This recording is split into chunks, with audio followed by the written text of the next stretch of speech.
नमस्कार। विश्व न्यूज 24/7 का हर दर्शकों को सादर प्रणाम, जोहार, सलाम।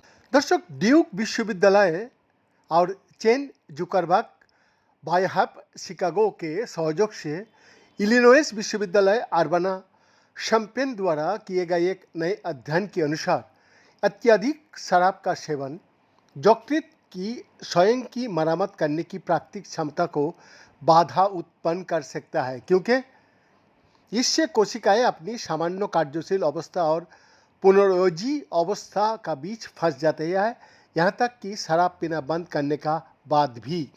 शोधकर्ताओं ने पाया कि ये रुकी हुई स्थिति तब उत्पन्न होती है जब सूजन प्रोटीन उत्पादन के दौरान आरएनए स्प्लिसिंग को बाधित करती है, जो कोशिकाओं के समुचित कार्यों के लिए आवश्यक प्रक्रिया है।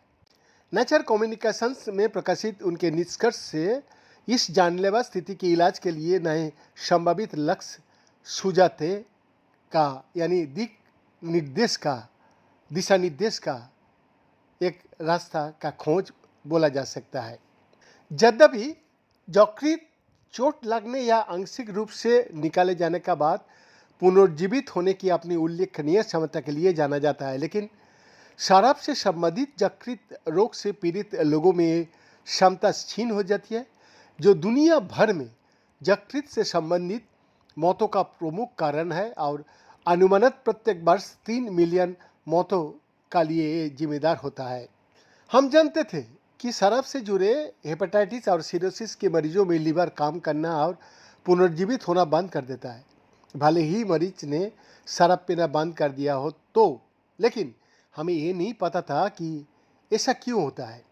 इस संदर्भ में यूनिवर्सिटी ऑफ आयरलैंड के बायोकेमिस्ट्री प्रोफेसर ओएनासा कॉलसोत्रा ने कहा, जिन्होंने Duke university school of medicine की प्रोफेसर अन्ना में डाइहल के साथ इस अध्ययन का सह नेतृत्व किया।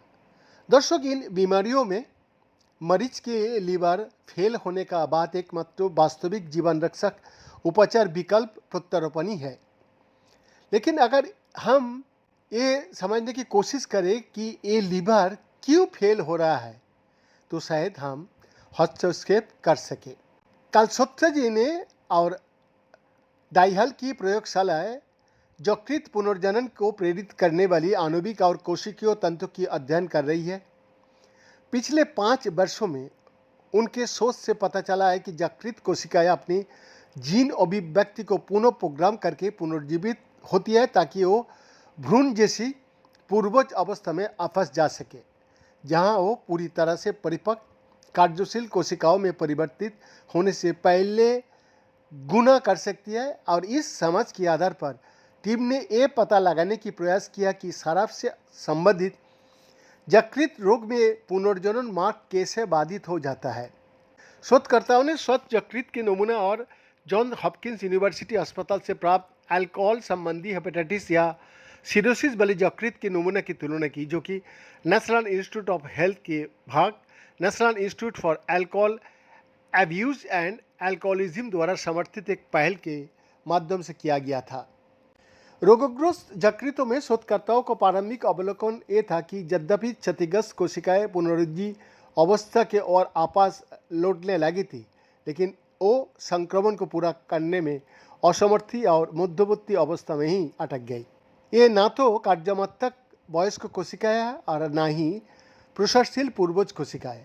चूँकि ये कार्य नहीं कर रही है, इसलिए शेष कोशिकाओं पर अधिक दबाव बनता है, इसीलिए ये पुनर्जीवित होने का प्रयास करती है और अंत में ये सभी इस अनुत्पादक अर्थ पूर्वज अवस्था में पहुंच जाती है और यही यकृत विफलता का कारण बनता है। अध्ययन का सहलेखक यूनिवर्सिटी ऑफ आयरलैंड का स्नातक छात्र उल्लास चुम्बाजी और सुशांतु बांगरू ने ये बात सामने लेके आया। वीएन का एक्सक्लूसिव रिपोर्ट 20 24 रांची।